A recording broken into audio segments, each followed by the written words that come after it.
In this video, we are going to install an SSD drive on a T3500 Precision, DELL Precision system that has currently a 1 terabyte hard drive. This is only the installation, the hardware installation. To gain access to the inside of the computer, you have a lever here. You flip it back. Then you can remove the side panel. So you can see the drive.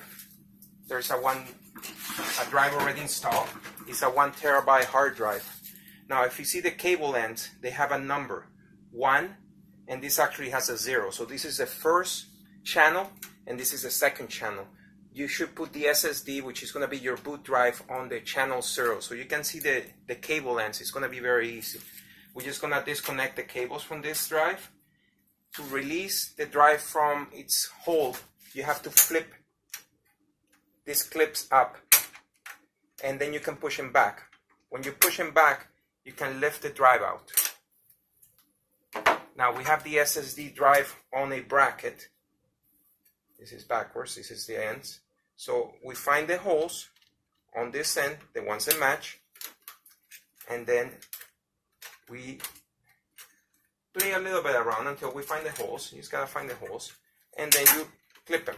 Now this is nice and secure. Look for the cable end that has the 0 and connect the cable end. The power, it doesn't matter, but look for the 0. It should be the one right beside the 0 data cable.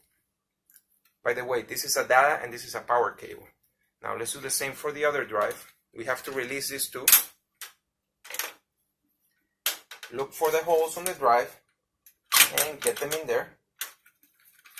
You release this ones, push them back, get them in the right slot, push them in.